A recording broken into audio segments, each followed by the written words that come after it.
सबसे पहले बात करें हम लोग, देखो नदियों की। नदियों को संक्षिप्त रूप में कैसे पढ़े? नदियां हमारे पास तीन प्रकार की हैं, आप देख रहे हो।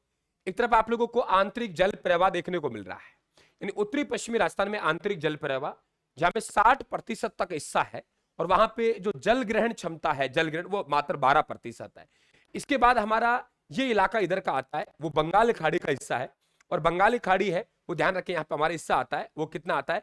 24% आता है। लेकिन सबसे ज्यादा जल ग्रहण करने वाला जो अपवाद अंतर है, वो 53% तक जल ग्रहण करता है, वो बंगाल खाड़ी का है। तो आपसे क्या पूछेगा? जल ग्रहण पूछेगा या वो पूछेगा, या आप लोगों को ध्यान रखना है। तो नदियों को हम तीन प्रकार की, अरब सागरीय, एक बंगाल खाड़ी, और एक हमारी आंतरिक जल प्रवाह की नदियां हैं। अब आंतरिक जल प्रवाह की नदियों की हम लोग बात,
यहाँ पे घग्गर नदी, मात्र हम लोग 1 मिनट में निकालेंगे घग्गर को, घड़ी लगा लेना, 1 मिनट से ऊपर नहीं जाने दूंगा।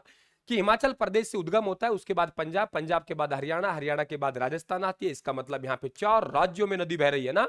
और अगर सामान्य पानी आया तो अनूपगढ़ तक रह जाती है, और अत्यधिक पानी आया तो ध्यान रखिए वो फोर्ट अब्बास तक चल जाती है पाकिस्तान में। और यहाँ स्थानीय भाषा में इसे हकरा कहते हैं, और राजस्थान में इसे नाली कहते हैं। यहाँ पे जो तलवाड़ा झील है, वहां से राजस्थान में ये प्रवेश करती है। कि आपके हनुमानगढ़ भद्रकाली का मंदिर है, भटनेर का किला है, कालीबंगा सभ्यता है, पीलीबंगा सभ्यता इसी नदी के किनारे है। वैसे आंतरिक जल प्रवाह की नदियों की लंबाई नापी नहीं जाती है, बाकी हम लोग वैसे देखें तो 465 किमी के आसपास आती है। आंतरिक जल प्रवाह की सबसे लंबी नदी है। और ध्यान रखें, नट नदी कहते हैं इसे, मृत नदी कहते हैं, दृश्यवती नदी कहते हैं, ये इनके नाम है। और इसको राजस्थान में हम लोग इसे नाली के नाम से पहचानते हैं, ध्यान रखें आप लोग। मरुस्थल का अगर सबसे कोई उपजाऊ प्रदेश है तो ये है। घग्गर खत्म। एक एक मिनट आप लोगों को यहाँ पे बहुत अच्छी तरीके रिवीजन करेंगे।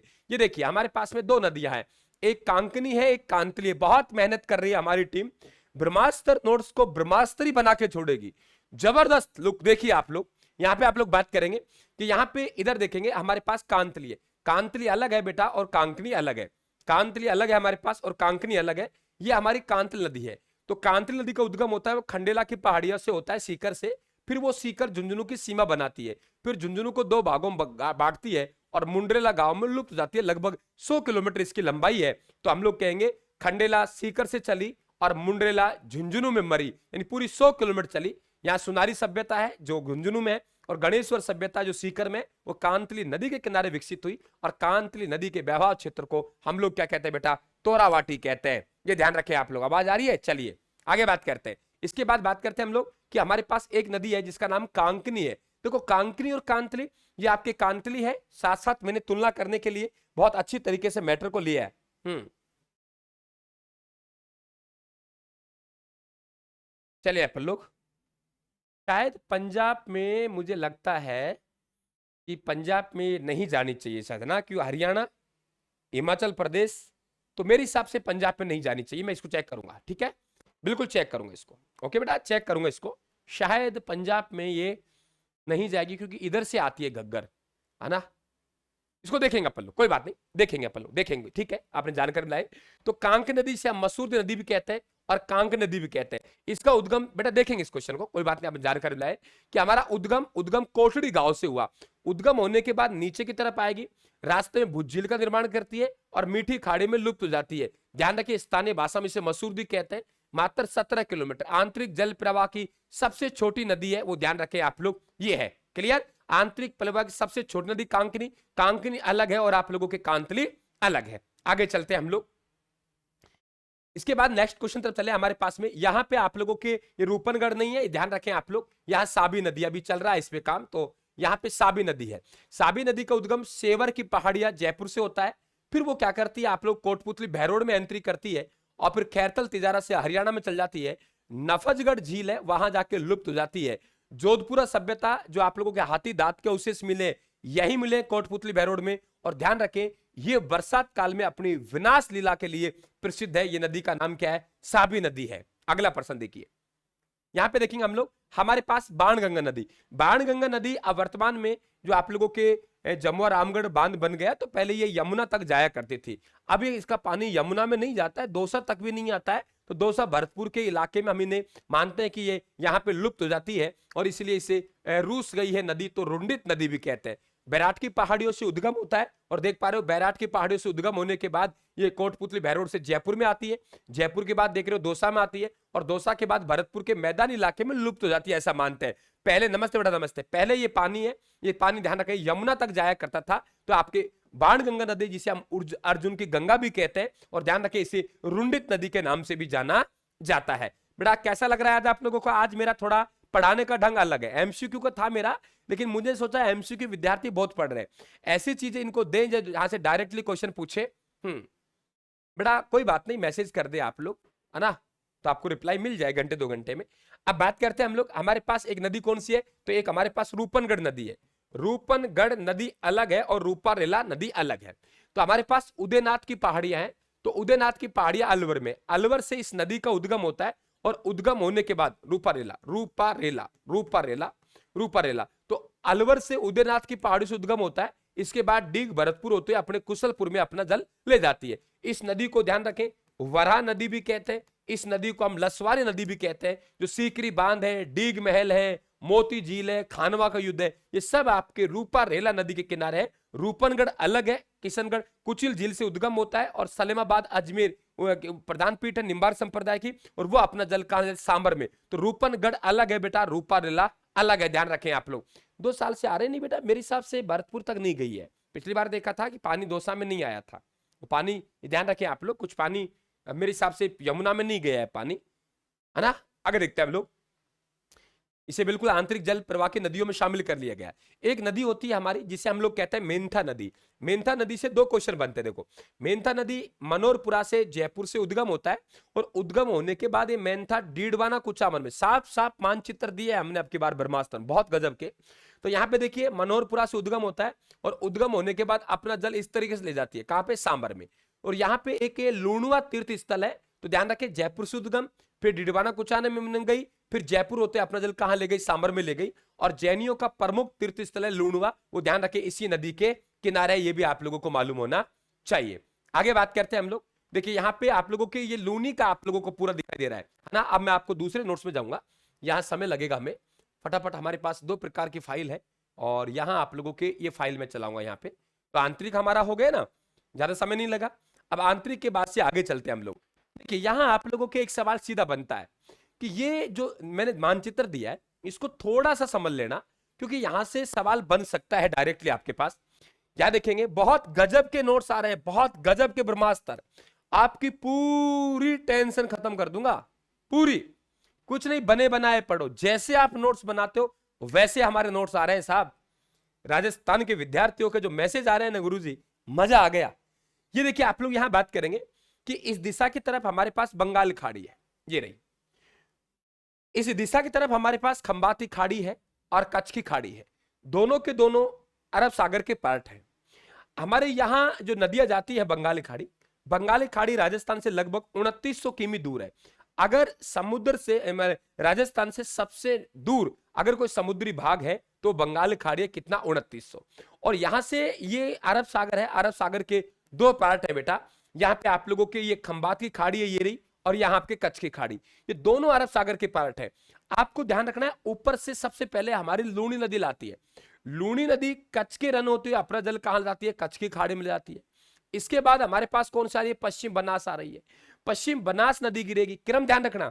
इसके बाद हमारे पास साबरमती, साबरमती खंभाती खाड़ी में, और लास्ट में माही। ये आप लोगों से कभी पूछे, नमस्ते बेटा नमस्ते, इस बात को जरूर ध्यान रखेंगे आप लोग कि इधर इधर देखेंगे आप लोग, सबसे पहले बनास नदी अपना जल ले जाती है कच्छ की खाड़ी में, फिर इसके बाद हमारे पास ध्यान रखें आप लोग साबरमती नदी, आप लोग लूनी, पश्चिम बनास, एक बनास है जो बनास पूर्व की तरफ बहती है, वो खमनोर की पहाड़ियों से उद्गम होता है, और एक हमारे पास ध्यान रखें बनास है वो पश्चिम की तरफ बह रही है, नया सानवाड़ा सिरोही से उद्गम होता है, तो ये हमारी पश्चिम बनास है। पश्चिम बनास जो अपना जल ले जा रही है वो कहां ले जा रही है, कच्छ की खाड़ी में, ध्यान रखना। फिर इसके बाद साबरमती और माही दोनों खंभाती खाड़ी में, तो सबसे पहले लूनी, फिर पश्चिम बनास, फिर साबरमती, फिर माही, और ये कच्छ की खाड़ी यहां राजस्थान से 225 किमी दूरी है, और खंभाती खाड़ी ये आपसे राजस्थान से 275 किमी है, और बंगाल खाड़ी राजस्थान से 2900 किमी है। तो ये सबसे दूर राजस्थान का समुद्री भाग है, और सबसे नजदीक समुद्री भाग की बात करेगा तो कच्छ की खाड़ी मात्र 225 किमी है, ध्यान रखें आप लोग। और ये अरब सागरीय मानसून नजदीक पड़ता है, लेकिन अरब सागरीय मानसून आता है लेकिन ये अरावली के समानांतर हो जाता है, इस कारण से राजस्थान में कम वर्षा होती है, बेटा ध्यान रखें आप लोग।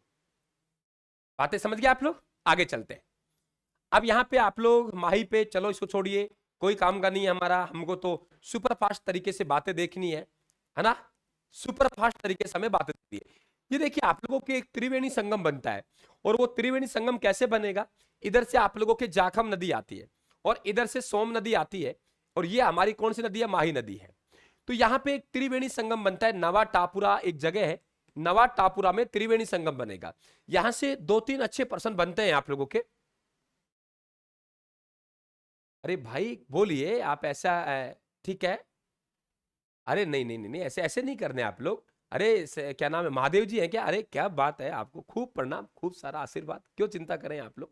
ये क्या है कि सहदेव बेटा, एक्चुअली क्या होता है कि आप लोगों के जो सामने आ जाता है ना अपना, तो उसे थोड़ा सा कई बार कमेंट जो चलते हैं, जो कमेंट की स्क्रीन आप लोगों को छोटी होती है हमारे सामने, तो वहां में अधिकतम 5-7-10 कमेंट दिखते हैं, तो वो कमेंट बेटा आप लोगों के आगे तो पढ़ लिए, तो ऐसा कोई नाराजगी थोड़ी, दुश्मनी थोड़ी है ना। हाँ, कोई चिंता क्यों करे तू यार, फोन कर, फोन पे राम रमी कर, तो क्यों चिंता करे, मस्त रहे तू, ठीक है।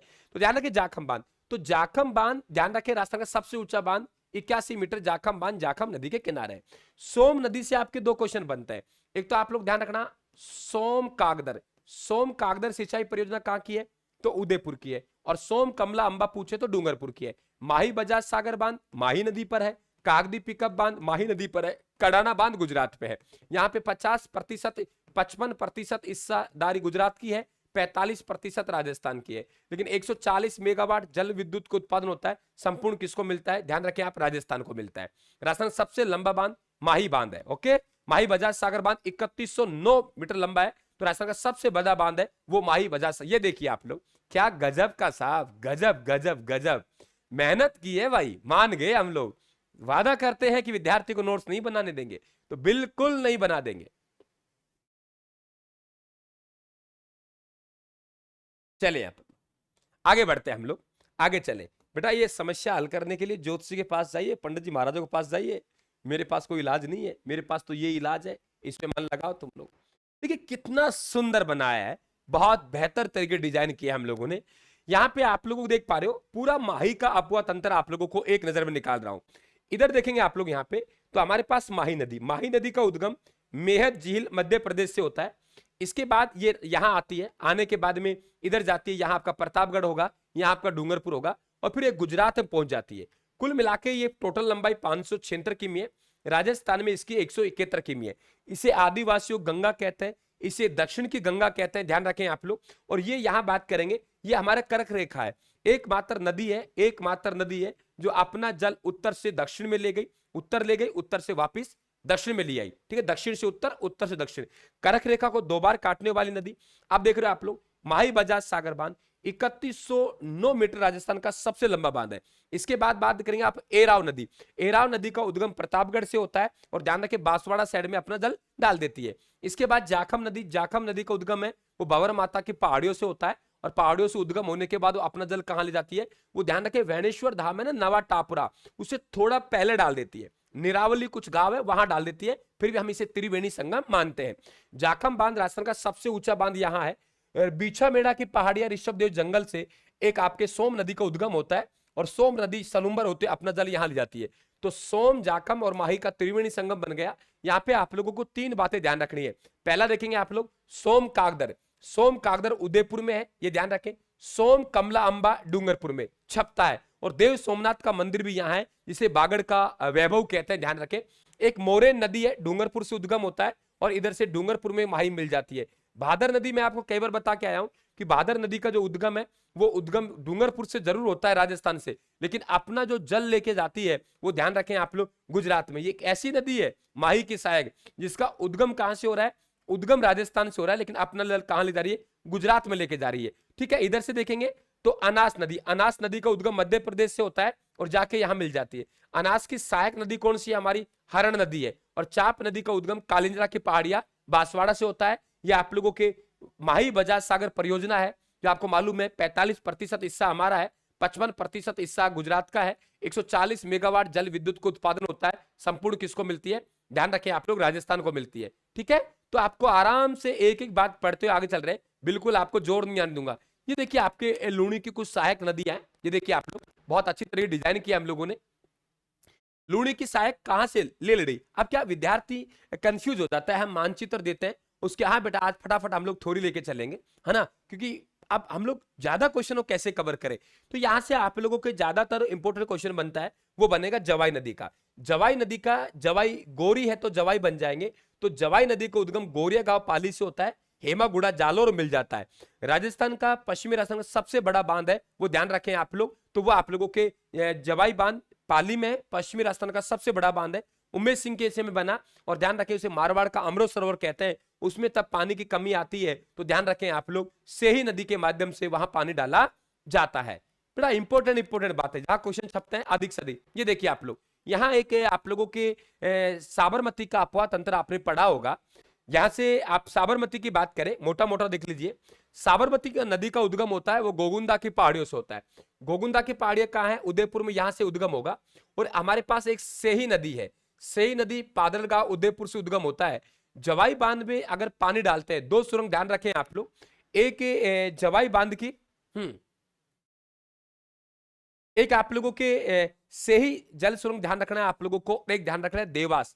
तो बेटा देवास जो है वो देवास जल सुरंग का काम है। उदयपुर की जो झीलें हैं, कभी आपसे पूछे देवास जल सुरंग, उदयपुर की झीलों में पानी डालने का काम देवास का है। 11.6 किमी उसकी लंबाई है। राजस्थान की, ये ध्यान रखें आप, सबसे लंबी जल सुरंग है। इन पहली जल सुरंग की बात करेगा सेही जल सुरंग है, जो ध्यान रखें आप लोग जवाई बांध में पानी डालती है।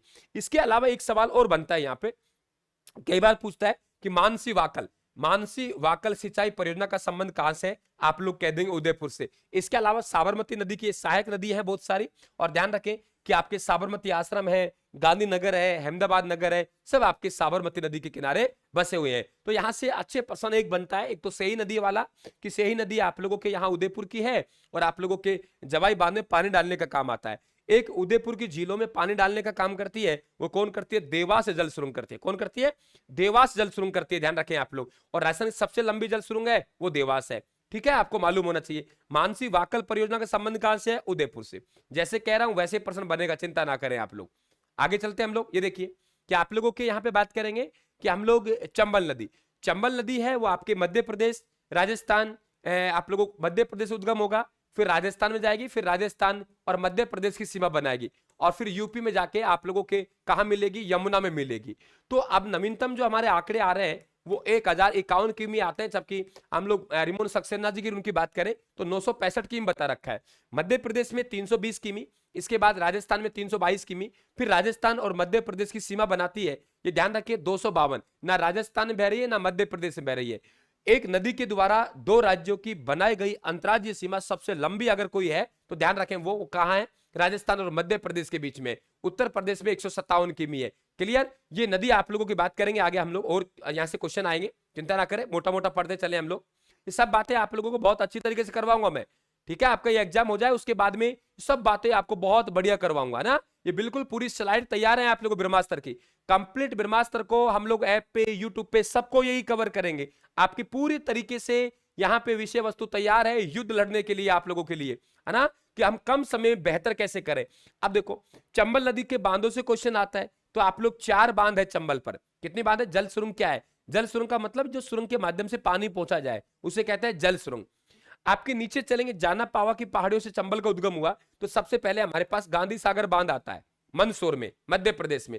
इसके बाद फिर हमारे पास राणा प्रताप सागर बांध आता है रावत भाटा चित्तौड़गढ़ में, और तीसरे नंबर पे हमारे जवाहर सागर बांध आता है कोटा में, और चौथे नंबर पे हमारे कौन सा बांध आता है? कोटा बैराज बांध आता है। 4 बांध आते हैं।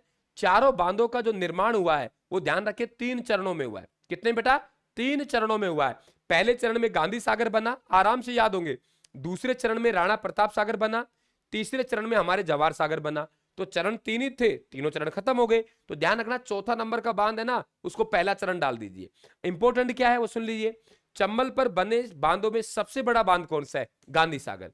भराव क्षमता की दृष्टि से सबसे बड़ा बांध कौन सा है? राणा प्रताप सागर बांध। राजस्थान में भराव क्षमता की दृष्टि से सबसे बड़ा बांध कौन सा है? तो राणा प्रताप सागर बांध है 113। ठीक है, इसके अलावा अगर आपसे बात करेगा कि आपके जवाहर सागर बांध, कोई विशेष नहीं है। कोटा बैराज बांध में 2 बातें ध्यान रखेंगे कि एक कोटा बैराज बांध है, वो ध्यान रखें वेरी इंपॉर्टेंट इसलिए है कि इसका कैचमेंट एरिया ज्यादा है, कैचमेंट एरिया ज्यादा है, फैलाव क्षेत्र ज्यादा है, क्योंकि तो पानी किस में आता है? राणा प्रताप सागर बांध में आता है।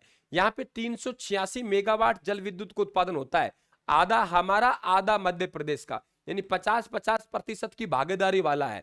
तो हम लोग बात करेंगे गांधी सागर बांध, यहाँ पे जल विद्युत की बात करेंगे तो आपके 23 मेगावाट की 5 इकाई है, यानी 115 मेगावाट।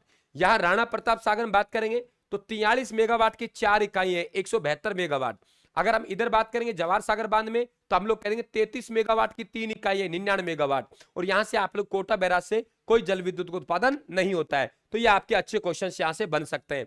चरणवती कहते हैं, इसे बीहड़ भूमि कहते हैं, उत्खात भूमि कहते हैं, सर्वाधिक अवनालिका अपर्दन करने वाली नदी कहते हैं, सर्वाधिक कंदराव वाली गुफा वाली नदी कहते हैं। वो सब बातें आप लोगों को फटाफट रिपीट करके मैंने बता दी है।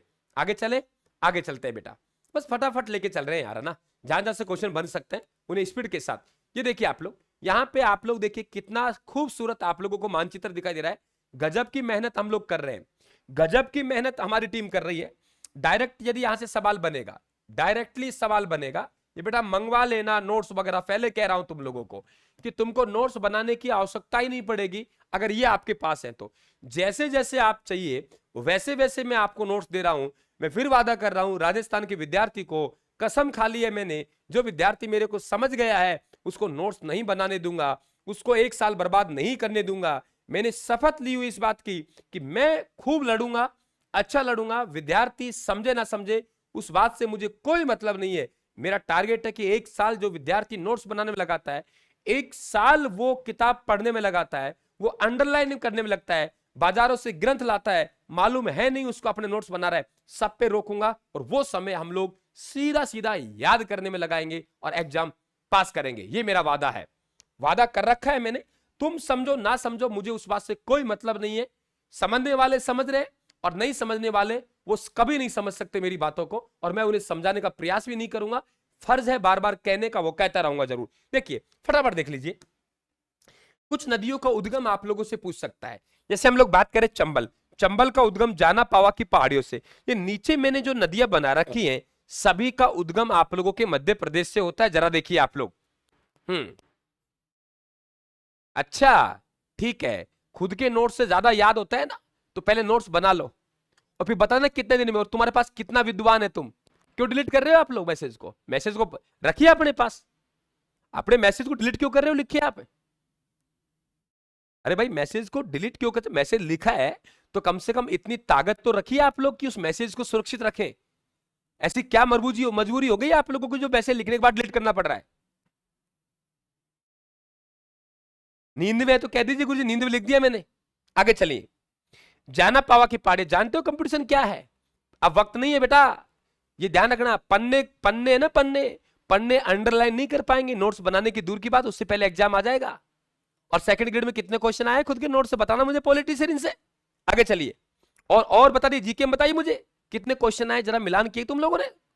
आगे देखिए, जाना पावा की पहाड़ियां, हम लोग बात करेंगे मध्य प्रदेश से, नीचे से निकलने वाली सभी नदियों का उद्गम मध्य प्रदेश से होता है। आप देखो हमारे एक छोटी काली सिंध जिसका मध्य प्रदेश से, आहू नदी का उद्गम होता है सुसनेर से। मैं कई बार कहता हूं आऊं आऊं सासराम आऊं, क्या तो सुसनेर मध्य प्रदेश से होता है। काली सिंध, मैंने कहा ना कि देवास गया लड़की देखने के लिए, तो देवास ने कहा काली है तो बगल में बैठ जा, देवास ने कहा काली है तो बगल में बैठ जा, तो बागली गांव देवास की पहाड़ियां मध्य प्रदेश से किस नदी का उद्गम हुआ? काली सिंध का। परवन नदी का उद्गम, माल खाने वाले लोग गुरुजी कभी परवाह नहीं करते, ये ध्यान रखें, माल खाने वाले लोग कभी परवाह नहीं करते, तो ध्यान रखें मालवा के पठार से परवन नदी का उद्गम होता है। पार्वती का विवाह हुआ तो सेरा बांधा, तो ध्यान रखें आप लोग सियोरा की पहाड़ियों से पार्वती नदी का उद्गम हुआ। और कुन्नू नदी बेटा हमारे नोट्स में, मैंने यहां करेक्शन कर लेना, शिवपुरी से होता है इसका उद्गम, आपके पास पहले नोट्स मंगवा रहे उसमें करेक्शन कर लेना, ठीक है। इसके बाद देखिए यहां पे गुंजाली नदी जाट गांव से होती है। इंपोर्टेंट बनता है बामनी। बामनी क्यों बनता है? क्योंकि बामनी नदी है वो हरिपुरा चित्तौड़ से अपना जल लाके चित्तौड़ में ही चंबल में डाल देती है। तो ध्यान रखिए जो बहसरोडगढ़ का दुर्ग है और जो चूलिया जलप्रपात है वो ध्यान रखें आपके यहां बनेगा। इसके अलावा कोई इंपोर्टेंट नहीं है। कुराल का उद्गम है वो ऊपरमाल से होता है, बूंदी मिल जाती है यहाँ के बूंदी की सीमा पे चंबल पे। यहां से हमारे पास एक मेज नदी है, मेज नदी का बिजोलिया से होता है, मेज की सहायक मांगली है और मांगली की सहायक घोड़ा पछाड़ है। और ध्यान रखें आप लोग जो भीमलत जलप्रपात है बूंदी में वो मांगली नदी पर बना हुआ है, ठीक है। इस तरीके से छोटा सा हमने देखा काली सिंध और आहू नदी के संगम पर। ध्यान रखें गागरोन का किला है, शेरगढ़ दुर्ग पूछे, शेरगढ़ अभ्यारण्य पूछे तो वो कहां है आप लोगों को? 12 में। ओके आगे बात करें हम लोग, छोड़ दीजिए आप यहां से, ये आप लोगों के एक स्क्रीनशॉट लेकर ले लीजिए कि यहां से देखो इस तरह की डिजाइन किया है, चंबल नदी की सहायक नदी और उनका का है, लेकिन वहां आप लोग नहीं जाएंगे, हम लोग इसे अलग से जब हम लोग बड़ी क्लासे लेंगे तब बात करेंगे। यहां देखिए हम लोग, यहां हल्का सा देख लीजिए आप लोग कि जो हमारे पास में यहाँ पे त्रिवेणी संगम, त्रिवेणी संगम पे एक नजर मारेंगे आप लोग तो सबसे ज्यादा त्रिवेणी संगम में बनास नदी बनाती है सबसे ज्यादा। हाँ बेटा यहां देखेंगे आप लोग नीचे से हमारी ये तो बनास है ही, ये तो कौन सी हमारी? ये बनास है। और बनास नदी एक ऐसी नदी है जो आप लोगों के 4 त्रिवेणी संगम बनाती है। बनास नदी है वो आप, हाँ बिल्कुल मांगल नदी पर सही कह रहे हैं, बनास नदी 4 त्रिवेणी संगम बनाती है। इधर देखेंगे बनास का, बेड़च का और मेनाल का, बनास बेड़च और मेनाल का त्रिवेणी संगम बनता है, वो बनता है बीगोद भीलवाड़ा में। हम बात करें खारी डाई, खारी डाई और बनास का बनता है राजमहल टोक में। इसके अलावा मानसी बांडी का बनता है देवधाम आप लोगों टोक में। और चौथा त्रिवेणी संगम इधर से चंबल आता है, इधर से सीप आता है, तो चंबल सीप बनास का त्रिवेणी संगम बनता है रामेश्वर धाम में। तो चारों त्रिवेणी संगम आपके सामने है भाई, बनास का, बेड़च का, मेनाल का बीगोद भीलवाड़ा में बन गया, इधर से खारी का, डाई का, बनास का राजमहल में बन गया, इधर मानसी का, बांडी का और आप लोग बनास का कहां बन गया? देवधाम बन गया। और इधर हम लोग बात करते हैं तो सीप का, चंबल का और बनास का कहां बन गया? रामेश्वर धाम में बन गया। तो ये आप ध्यान रखना कि आपके बनास नदी ऐसी है जो सबसे ज्यादा आप लोगों को त्रिवेणी संगम देती है। सबसे ज्यादा त्रिवेणी संगम बनाने वाली नदी वो कौन सी है? बनास। और बनास से आप लोगों से पूछ सकता है। ये देखिए हल्का सा हम लोग बनास और बनास की सहायक नदियों पर नजर डालते हैं, हल्का सा बनास एवं बनास की सहायक नदियों पे नजर डालते हैं, बनास और बनास की सहायक नदियों पे नजर डालते हैं। जरा देखिए हम लोग, बनास का उद्गम होता है फटाफट आप लोगों के यहाँ लगभग हमें 3 से 4 घंटे लगते हैं, मात्र मैं आपको 4-5 मिनट में, 4 टोटल 5 संग बेटा 4 ही पढ़ा है मैंने, तो 4 ही मेरी जानकारी में है, 5वां मेरी जानकारी नहीं है। आप देखेंगे यहाँ पे कि आप लोगों को 5 मिनट में पूरा आप लोगों को 3-4 घंटे का मैटर फटाफट करवा के जा रहा हूं। जरा देखिए खमनोर की पहाड़ियों से उद्गम होता है किसका? बनास का, तो वो राजसमंद, राजसमंद के नीचे गोगुंदा का पठार है उदयपुर में आती है, इसके बाद चित्तौड़गढ़ में, इसके बाद भीलवाड़ा में, इसके बाद अजमेर, इसके बाद टोक, टोक के बाद सवाई माधोपुर, सवाई माधोपुर में ही रामेश्वर धाम है, वहां जाके चंबल में मिल जाती है। इधर देखेंगे नीचे से तो हमारे पास यहां से गोगुंदा की पहाड़ी है, गोगुंदा की पहाड़ियों से बेड़च नदी का उद्गम होता है और उदय सागर झील में गिरने से पहले ये नदी आहाड़ नदी के नाम से जानी जाती है। 190 किमी इसकी लंबाई है। तो बेड़च यहां से आएगी और ये स्थान हमारा बीगोद पड़ता है भीलवाड़ा में, यहाँ के बनास में मिल जाती है। ये मेनाल की पहाड़ी बेटा चित्तौड़ में है, बिल्कुल भीलवाड़ा के साइड में है, तो मेनाल जलप्रपात भी और मेनाल की पहाड़ियां भी है ना, ये ध्यान रखें आप लोग। तो हमारे पास यहाँ पे चित्तौड़गढ़, तो चित्तौड़गढ़ से यहाँ बात करें आप लोग यहाँ से तो मेनाल नदी का उद्गम होता है, तो इधर से हमारी बेड़च आ गई, इधर से हमारी मेनाल आ गई, बीगोद भीलवाड़ा में हमारा त्रिवेणी संगम बन गया। इसी प्रकार से दिवेर, दिवेर कहां पड़ता है? राजसमंद, राजसमंद से यहाँ पे 3 नदियों का उद्गम हो रहा है बड़ी का, खमनोर की पहाड़ियां इसका उद्गम भी राजसमंद से हुआ है, दिवेर की पहाड़ियां इसका उद्गम भी राजसमंद से हुआ है और बिजराल की पहाड़ियां इसका उद्गम राजसमंद से हुआ है। अब देखिए आपके दिवेर, दिवेर का उद्गम राजसमंद से हुआ, राजसमंद के बाद ये भीलवाड़ा में नंदराय में बनास में जल डालती है। दो बातें इंपॉर्टेंट है यहाँ पे। नंबर एक, अरे भाई हमने क्या, तुम लोग क्या खा के आए हो? खान मैडम, मैं कौन सी नदी पढ़ा रहा हूं आप लोगों को? मैं आपको बनास पढ़ा रहा हूं। मैंने बोला बनास पर 4 त्रिवेणी संगम है, बनास पर 4 है, बनास पे 4 है, बनास पे 4 है, ध्यान रखें आप लोग, मैंने बनास पढ़ा रहा हूं, बनास पे 4 है। मैं सोम माही जाखम पढ़ा चुका हूं। चलिए आगे बात करते हैं हम लोग। तो आप लोगों की बात करेंगे कोठार नदी। तो कोठारी नदी के किनारे भीलवाड़ा में 2, कभी आपसे पूछे बागोर सभ्यता, दूसरी पूछे मेजा बांध, दोनों भीलवाड़ा में, और मेजा बांध को ग्रीन माउंट के नाम से जानते हैं। इसके बाद बिजराल, बिजराल से खारी नदी का उद्गम होता है ना, कई जिलों में बहती हुई आती है, 80 किमी इसकी लंबाई है, और यहां से ऊपर से डाई आती है। तो इधर से खारी, इधर से डाई, इधर से बनास, जगह हमारी राजमहल टोक है, क्या बन गया? त्रिवेणी संगम बन गया। इसी प्रकार से आप लोगों के यहां से मानसी नदी अजमेर से आती है, बांडी नदी जयपुर से आती है, और ध्यान रखें आप लोग यहां पे देवधाम जोधपुर में, देवधाम टोक में एक त्रिवेणी संगम यहां बन गया। इसके अलावा ध्यान रखें एक हमारी मोरेल नदी है, मोरेल नदी का उद्गम भी जयपुर से हुआ, वो बनास नदी में आके खंडार मिल जाती है।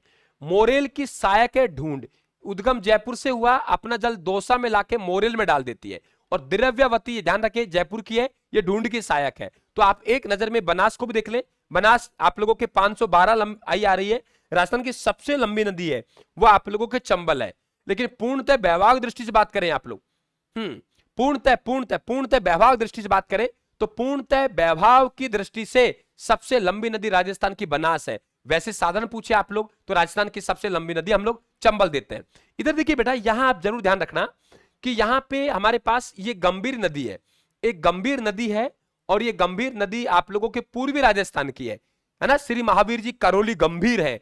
और यहां देखेंगे ये गंभीर नदी है, ये आप लोगों के मध्य प्रदेश से उद्गम होता है और राजस्थान में चित्तौड़गढ़ में एंट्री करती है। कभी आपसे पूछे मदार बांध, तो मदार बांध बेड़च नदी किनारे है। कभी आपसे पूछे गोसुंडा बांध, ये भी बेड़च नदी किनारे है। और ध्यान रखें उदय सागर झील में गिरने से पहले यह नदी आहड़ नदी के नाम से जानी जाती है।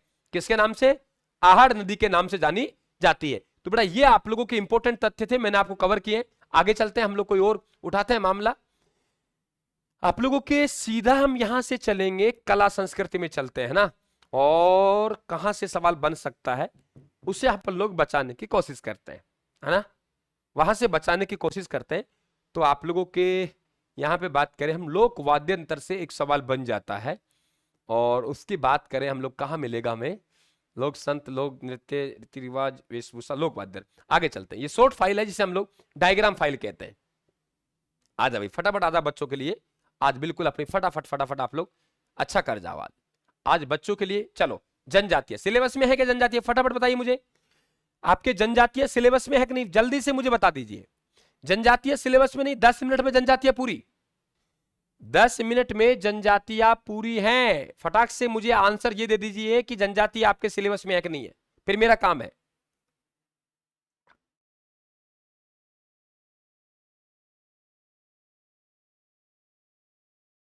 चले, हाँ